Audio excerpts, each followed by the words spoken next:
여러분 안녕하십니까. 아침의 매일경제 시간입니다. 저는 이상훈입니다. 대체 휴일을 맞아서요. 평소보다 조금 높게 시작하겠습니다. 자, 오늘도 아침 신문 일면 기사 준비되어 있습니다. 바로 전해드리겠습니다. 먼저 매일경제 일면 톱기사입니다. 경영학계 쓴소리를 했다. 집값 올라서 부의 사다리가 끊겼다. 집을 장만하느냐 못하느냐. 이게 굉장히 큰 문제가 됐다는 거죠. 여기 보시면요. 한국경영학회 회원 351명 설문조사를 한 내용입니다. 자, 어떤 내용들이 나왔냐면요. 문재인 정부의 경제정책에 대한 여러 가지 지적이 있었는데 특히 부동산 문제 가장 심각하다는 진단을 받았습니다. 차기 정부 우선 정책으로 부동산 시장 안정 그리고 일자리 확대를 뽑았다. 이런 내용입니다. 다음은 한국일보 보겠습니다. 자, 먼저 사진을 봐주세요. 어느 한 장소에서 헬리콥터가 하늘로 이륙을 했죠. 보시면요. 아프간 카불 주재 미국 대사관에 뜬 헬기입니다. 지금요. 탈레반이 아프간 거의 모든 지역을 점령했고요. 수도로 들어갔습니다. 자, 그리고 미군은 철수합니다. 자, 이게 지난 15일 사진입니다. 미군 철수 완료를 앞두고 탈레반 반군이 수도 카불을 제한 대부분 지역을 장악한 상태죠. 그래서 대사관에서 대사관 직원들이 떠나는 모습입니다. 과거 베트남 때 비슷한 모습이 있었는데 다시 재현됐다는 겁니다. 아래 기사로 가겠습니다. 탈레반 20년 만에 아프간 장악했다. 카불 엑소더스 탈출이 일어나고 있는 겁니다. 아프간 정부는요. 평화적 권력 이야 있을 것 포기한 겁니다. 그리고요. 대통령은요.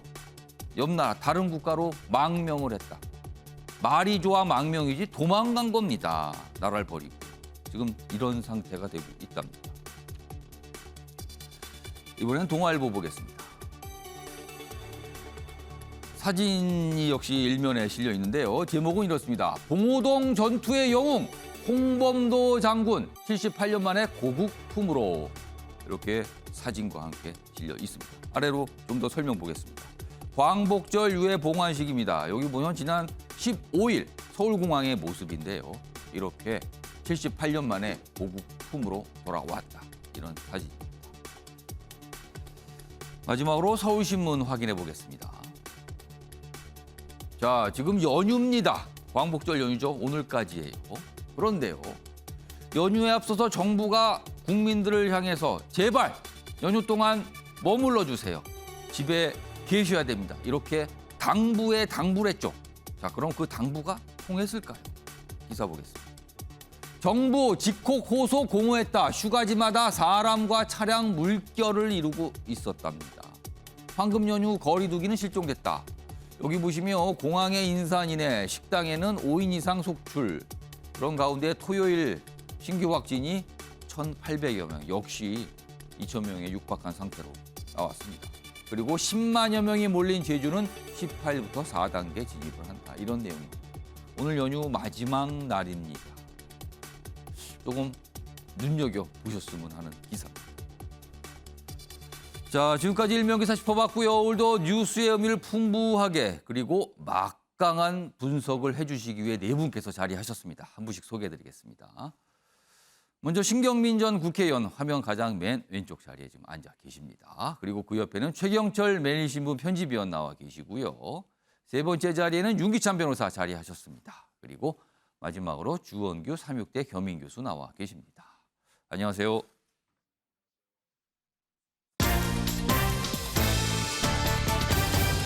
오늘 다룰 주요 이슈들을 네 가지 키워드로 한눈에 정리했습니다. 아침을 여는 키워드 8월 16일 월요일 순서입니다. 화면에 준비되어 있습니다. 하나씩 확인해 보겠습니다. 먼저 첫 번째 키워드는 친일 정권입니다. 갑자기 친일 정권 얘기가 나왔어요. 어제 광복절 기념식이 있었는데 그 자리에서 뭔가 기념사가 나왔는데요. 그 기념사 지금 논란이 좀 되고 있습니다. 첫 번째 키워드 친일 정권이고 두 번째 키워드는 지사 찬스 공방. 지사 찬스 이 표현이 나온 거 보니까 지금 여당의 대선 경선 주자죠. 이재명 경기지사. 지사 찬스 얘기가 나왔는데 뭔가 좀 하나 더 불거졌습니다. 그래서 지금 치열하게 뭔가 공방, 논쟁이 이어지고 있습니다. 준비되어 있습니다. 세 번째 키워드는 물과 기름입니다. 두 인물의 사이가 물과 기름이에요. 섞일 수가 없겠죠? 지금 제1야당인 국민의힘 내부에서 이준석 대표와 윤석열 전 검찰총장 이 정도면 물과 기름 사이 아니나 이런 평가받고 있습니다. 마지막 키워드는 다시 탈레반. 지금 아프간 상황을 좀 오늘 짚어볼 예정입니다. 탈레반. 사실요 그동안 뭐가 좀 진압이 된 거 아닌가? 그리고 이제는 뭐 역사 속에서나 등장하는 그런 대상 아니었나? 이렇게 생각했는데 아니었습니다. 다시 등장했고 아프간 전체를 장악하고 있습니다. 이 얘기 좀 해볼 예정입니다. 자, 아침의 매일경제 본격적으로 출발하겠습니다. 첫 번째 이슈는 어제 있었던 광복절 기념식. 특히 광복회장의 기념사. 오늘 언론들이 좀 다루고 있는데요. 좀 논란이 되고 있습니다. 먼저 두 가지 기사가 준비돼 있어요. 하나씩 보겠습니다. 친일 정권 김원웅 기념사. 그러자 야당은 이거 망언 방치하는 겁니까? 대통령에게 또 이렇게 묻고 있습니다. 보수 야권을 싸잡아서 친일 정권이다. 이런 취지의 얘기를 합니다. 그러자 이게 정부에서 하는 기념사인데 그럼 이 내용 이거 사전에 다 조율된 거 아닙니까? 이렇게 또 질문이 나오는 겁니다. 기사 하나 더 있습니다.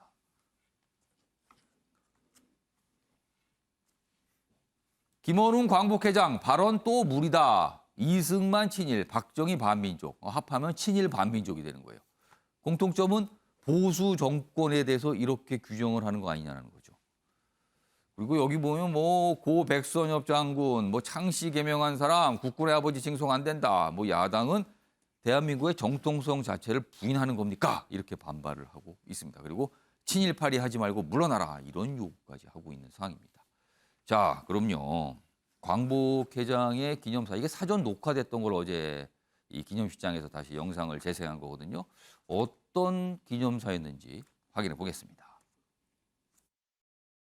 우리 국민은 독립운동의 연장선상에서 친일 정권과 맞서 싸웠습니다.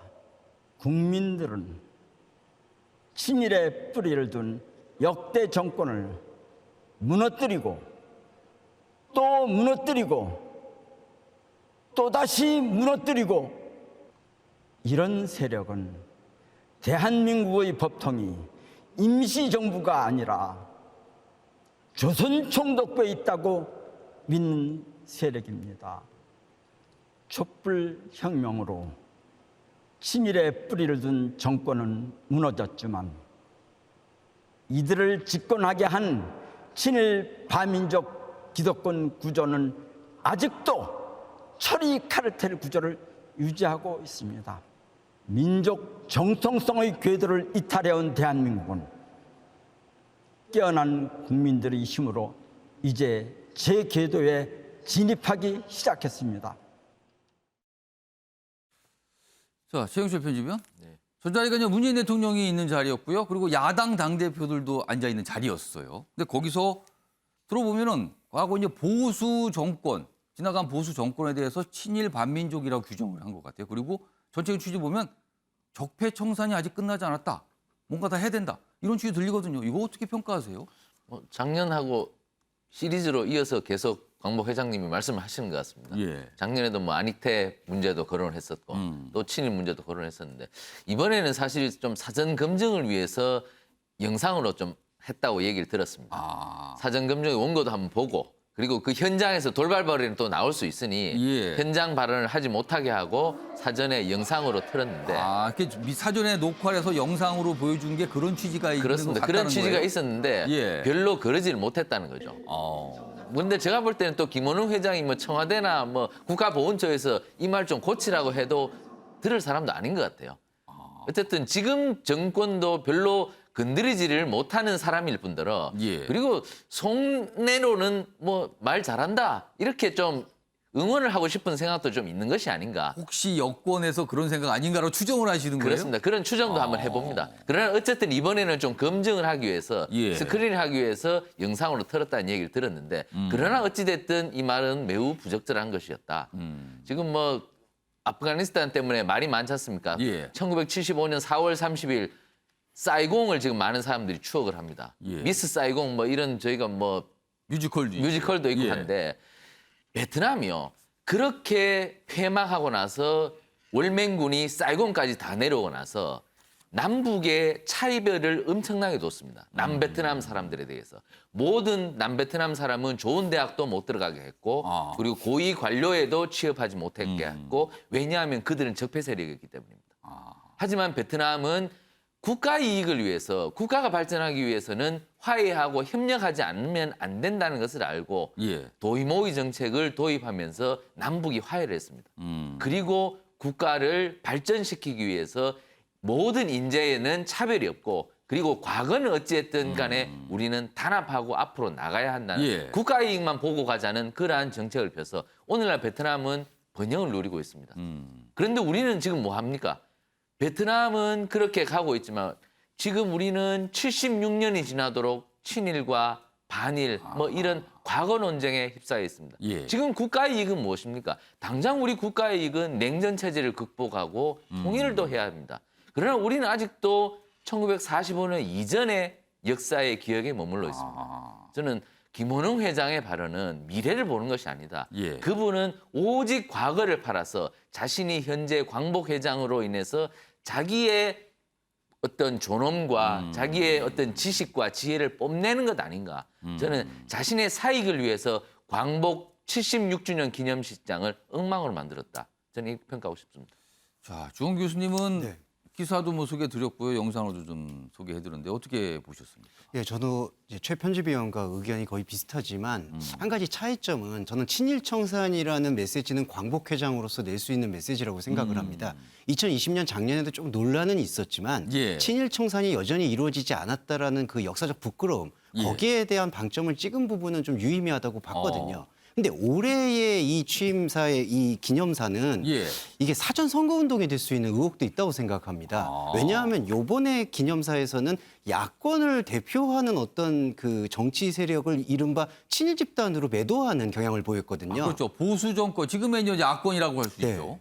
그것이 카르텔이라는 단어까지 운운하면서 그렇게 되면은 이 국민들한테 어떤 메시지를 줄 수 있을까? 과연 그러면 지금 야당을 믿을 수 있겠느냐라는 사전 선거 운동에 대한 의혹도 짙을 수 있기 심판을 때문에 하라 이런 의미가 되는 맞습니다. 건가요? 그런 심판과 갈라치기가 될 수 있다라는 점에서 매우 우려되고요. 예. 그리고 문재인 대통령의 이 조율도 좀 아쉽습니다. 작년이나 재작년 같은 경우는 일본과 어떻게 보면은 극한 대치 상황이었기 예. 때문에 거기서 외부와의 어떤 대립을 조금은 강조한 것은 맞았지만 예. 이번에 문재인 대통령 그 기념사는 퇴임을 앞두셔도 있겠지만은 대화와 화해에 방점을 찍으셨거든요. 그렇죠. 일본을 향해서 대화라는 얘기를 했거든요. 네. 그러면은 사실 사전 조율이 만약에 됐었다라면 그런 부분에서 그 외세가 갖고 있는 일본의 그런 그 전범을 전혀 반성하지 않는 후진성을 비판하고 내부의 어떤 결속을 좀 다루는 그런 메시지를 광복회장으로서 내셨어야 되는데 그런 것이 이루어지지 못한 점에서 이번 김원웅 광복회장의 발언은 매우 우려스럽다. 그렇게 평가됩니다. 기사 좀 이어가 보겠습니다. 다음 내용은 좀 몇 가지 좀 추가적인 내용을 좀 담고 있어요. 김원웅의 2년 연속 뭐 나라 쪼개기, 그러니까 이 기사는 이제 굉장히 이제 분열을 조장한다, 뭐 이런 약간 이런 시각으로 봤어요. 그런데 정부는 원고 미리 받고도 방치한 거 아니냐? 알고 있었는데 그러면 뭐 아까 말한 최영철 편집위원 아까 분석대로 추정대로라면 여권에서는 내심 뭐 그 정도는 괜찮지 않은가? 뭐 이런 거 아니었느냐라고 지금 묻고 있죠. 여기 좀 더 보겠습니다. 지금 이 메시지가 문재인 대통령 어제 기념사를 했거든요. 일본을 향한 유화 메시지와도 충돌을 한다. 청와대 작년과 달리 올해는 해명도 안 했다. 이렇게 돼 있습니다. 일단 이 부분이요. 어제 문재인 대통령 기념사도 있었거든요. 그 모습 좀 준비했습니다. 보시죠. 한일 양국은 국교 정상화 이후 오랫동안 민주주의와 시장경제라는 공통의 가치를 기반으로 분업과 협력을 통한 경제 성장을 함께 이룰 수 있었습니다. 앞으로도 양국이 함께 가야 할 방향입니다. 우리 정부는 양국 현안은 물론 코로나와 기후위기 등 세계가 직면한 위협에 공동 대응하기 위한 대화의 문을 항상 열어두고 있습니다. 자, 어제 저런 내용. 그러니까 같은 장소에서 두 가지 이제 기념사가 있었는데 좀 약간 좀 결이 다르게 됐죠. 그리고요, 기사 좀 추가로 보겠는데 여기 좀 강조된 부분이 있습니다. 김원웅 회장이 이제 과거 어떤 활동을 했다. 뭐 이걸 좀 설명하고 있는데, 자, 김 회장은 자신이 친일로 규정한 박정희 전두환 정권 때 공화당과 민정당 당직자로 일을 했다. 이 기사는 이걸 좀 주목을 하고 있어요. 윤시환 변호사, 어떻게 보세요? 이 대목. 그러니까 본인이 저렇게 어떤 뭐 친일에 대해서 비판을 하면서도 또 친일 정권이라고 얘기를 하고 있잖아요. 그런데 그 밑에 물론 생계수단으로 했다고 본인은 밝혀요. 그런데 당직자로 시험 봐서 들어가서 또 새누리당의 국회의원, 그러니까 한나라당의 국회의원까지 했단 한나라당? 말이죠. 소속 국회의원. 그러니까 앞뒤가 안 맞는 부분이고 또 창씨개명 백선엽 장군에 대해 창씨개명 비판을 하면서 예. 본인 모친에 대해서는 창씨개명에 또 논란이 있어요. 이런 부분도 문제가 있는 것이고, 그다음에 광복회 내부에서도 김원웅 회장을 고소한 부분이 있어요. 공은 기록 조작했다라고. 그러니까 부모에 대해서 사실 김근수 씨하고 그다음에 전월선 씨에 대해서 논란이 현재까지 있는 중입니다. 예. 그런 논란을 잠재우기 위한 저렇게 강한 메시지를 내시는지 모르겠는데 예. 그 메시지의 방향이 일본을 향했어야 되는데 과거사 부정하는 건 일본이 하고 있잖아요. 예. 그래서 일본에 대한 메시지, 강한 메시지를 내지 않고 자꾸 국내용 메시지를 내고 있다는 것이죠.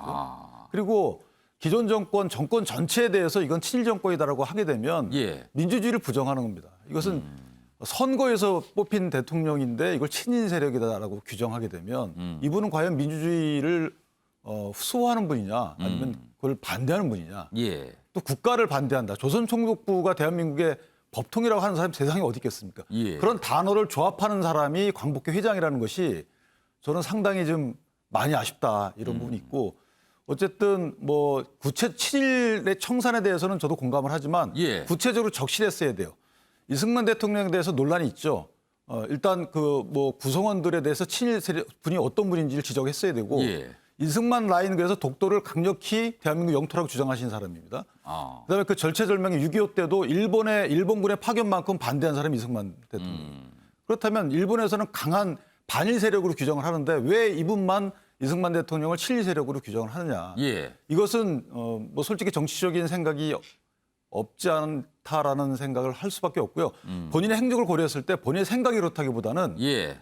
본인의 어떤 정치적인 뭐 판단 내지 정치적인 뭐 해명 이런 거의 일환으로 자꾸 저런 주장을 하시는 것이 아닐까라는 생각을 하고, 또 이 광복회라는 것은 국가 유공자 단체입니다. 예. 그러니까 법정 단체이기 때문에 이거 국가에서 감독을 해야 돼요. 그럼 단체 어떤 뭐 운영과 이런 것만 감독하는 것이 아니고 단체장의 성향, 정치적 중립을 하게끔 해당 법령에 규정돼 있으면 예. 이것에 규율되는 이게 맞는 부합하는 행위를 하는지에 대해서 관련 단체가 어느 정도 감독은 해야 된다. 이렇게 생각합니다. 신경민 전 의원님. 그러니까 김원웅 회장의 기념사와 문재인 대통령 기념사가 좀 결이 좀 달라요. 그리고 지향하는 방향도 좀 다른 것 같습니다. 문재인 대통령이 저 행사에 참석해서 저 기념사를 들었는데, 광복회장의 기념사. 글쎄요. 좀 불편했을까요? 아니면 뭐 큰 그런 문제는 없다고 생각을 했을까요? 어떻게 보십니까? 물론 불편했겠죠. 근데 김원웅 회장 말릴 사람 대한민국에 저는 없다고 생각하고. 말릴 사람이 없다. 네, 김원웅 회장이 사실은 현역 국회의원을 할 때도 아무도 못 말렸거든요. 네, 근데 지금 현재는 그 경력을 바탕으로 해서 예. 광복회장을 하고 있기 때문에 예. 더군다나 광복회장의 지위라는 것은 대단한 거죠. 우리나라의 과거 역사를 모두 다 책임지고 있다고 볼 수 있죠. 예. 그래서 말릴 수는 없었을 거고요. 다만 조금 아쉬운 것은 지금 미래를 얘기하는 자리에서 예. 미래 얘기에 대한 비전은 전혀 찾아보기가 좀 어려웠고요. 특히 금방 얘기했던 본인의 문제 그리고 예. 본인 가족에 관련된 문제에 대해서 약간의 회고와 자성을 하면서 이렇게 또 했더라면 또 모르겠습니다. 그런데 그런 건 지금까지 생계라는 이유로 전혀 얘기가 없었고요. 특히 이승만, 박정희 두 부분에 대해서 물론 그런 측면이 있었을 수는 있는데 예. 전체를 다 이렇게 성격 규정을 해버림으로써 좀 너무나 전체적인, 예. 전반적인 성격 규정으로 흘렀지 않았나 하는 아쉬움이 있습니다. 근데 이 부분은 본인이 지금 한사코 귀를 기울이지 않고 눈을 주지 않는 부분이기 때문에 예. 이 말리기가 참 어려운 부분인데요. 좀 돌아봤으면 좋겠습니다. 그러니까 뭐 기사로 좀 다뤄지고 있고요. 신경민 전 의원께서도 좀 뭐 민주당에 지금 몸담고 계시지만 좀 아쉬운 점이 좀 있었다. 어제 그 행사에 대해서. 오늘 뭐 기사로 이렇게 좀 다뤄지고 있습니다.